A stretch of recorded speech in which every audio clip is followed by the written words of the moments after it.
Breaking news, ẹ̀yin olólùfẹ́ wa. Ìròyìn kan wà tí ó sáré tẹ̀ wá lọ́wọ́ báyìí tó dẹ̀ jẹ́ wípé gbogbo ẹ̀yin tí ẹ bá jẹ́ fans wa, gbogbo yín náà ló yẹ kẹ́ bá wa share fídíò yìí because lára àwọn nǹkan tá a ti ń fẹ́ kó ṣẹlẹ̀ nílẹ̀ Yorùbá nìyẹn. Ṣé rí ìdí méjì lẹ máa ṣe bá wa share fídíò yìí dáadáa.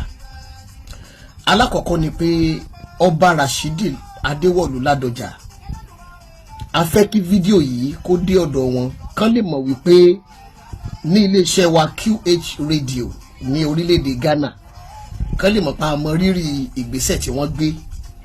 Ẹ jọ̀ọ́ ẹ dìídì bá wa share ẹ̀ kí fídíò yìí kó rìn jìnnà débi pé kó kan kábíyèsí Olubadan tilẹ̀ Ìbàdàn Ọba Ladoja gan lára kán lè rí wípé à ń rílì mọ rírì ipa tí wọ́n kó lórí ọ̀rọ̀ àwọn Fúlàní.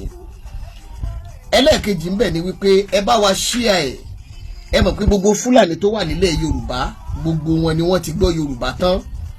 Ẹ bá wa share ẹ̀ kó lè jẹ́ pé àwọn Fúlàní tí ò gbọ́ káwọn náà lè bá láǹfààní àti gbọ́ ìròyìn tó tẹ̀ wá lọ́wọ́ yìí. Ẹ jọ̀ọ́ gẹ́gẹ́ bí ọmọ Yorùbá ẹ bá wa share ẹ̀ kó rìn jìnnà o. Ọba Ladoja wọ́n gbé ìgbésẹ̀ tó dáa lórí ọ̀rọ̀ àwọn Fúlàní darandaran. Ṣé ẹ dẹ̀ mọ̀ pé àwọn Fúlàní darandaran ọ̀pọ̀lọpọ̀ wọn ló ń pa àwọn èèyàn nípakúpa, ọ̀pọ̀lọpọ̀ wọn ló ń fipá bá àwọn obìnrin lò pọ̀, ọ̀pọ̀lọpọ̀ wọn ni wọ́n ń fi ẹran jẹ oko tí àwọn olóko tí wọ́n ṣe wàhálà láti dá. Nítorí náà Ọba Ladoja gbé ìgbésẹ̀ tó dáa gbáà tó dẹ̀ jẹ́ ìgbésẹ̀ tó máa ràn wá lọ́wọ́ nílẹ̀ Yorùbá. Ìdí nìyẹn tí mo fi ní ẹ bá wa share ẹ̀ kó dé ọ̀dọ̀ àwọn gómìnà ìpínlẹ̀ kọ̀ọ̀kan kán lè mọ̀ pé ọ̀rọ̀ tí Ọba Ladoja sọ yẹn bá a ṣe fẹ́ nílẹ̀ Yorùbá nìyẹn o. Ẹ bá wa share ẹ̀ náà kí àwọn Fúlàní darandaran lè mọ̀ wípé ilẹ̀ Yorùbá ti yàtọ̀ o. Ẹ bá wa share ẹ̀ k'Ọba Ladoja náà lè mọ̀ wípé agbóríyìn àdẹ̀mọ́rírì nǹkan tí wọ́n ṣe. Ẹ bá wa share fídíò yìí dáadáa tẹ́yìn náà bá ti rí. Kí ni nǹkan tí Ọba Ladoja ṣe ni pé àwọn Fúlàní darandaran Ọba Ladoja wọ́n ṣòfin pé bẹ̀rẹ̀ láti ìlú Ìbàdàn níbi táwọn ń jọba lé lórí ń tà wọ́n. Wọ́n ní kò ní sí ààyè fún Fúlàní kankan láti kó ẹran jẹ oko ní ìta gbangba mọ́. Ìyẹn ni pé tẹ́ bá fẹ́ kó ẹran yín jẹ oko ẹ kó wọn sí inú ibì kan kẹ́ ẹ lọ máa fún wọn lóúnjẹ ń bẹ̀. Kò ń ṣe pé kẹ́ ẹ máa dà wọ́n káàkiri inú igbó kẹ́ ẹ máa kó wọn káàkiri títì.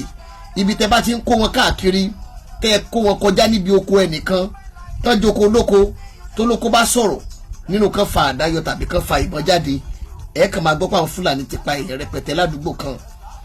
Ọba Ladoja sọ pé bẹ̀rẹ̀ láti ìlú Ìbàdàn tí àwọn jẹ́ Olubadan fún kò sí ààyè fún Fúlàní darandaran kankan láti dá ẹran jẹ oko ní ìta gbangba mọ́.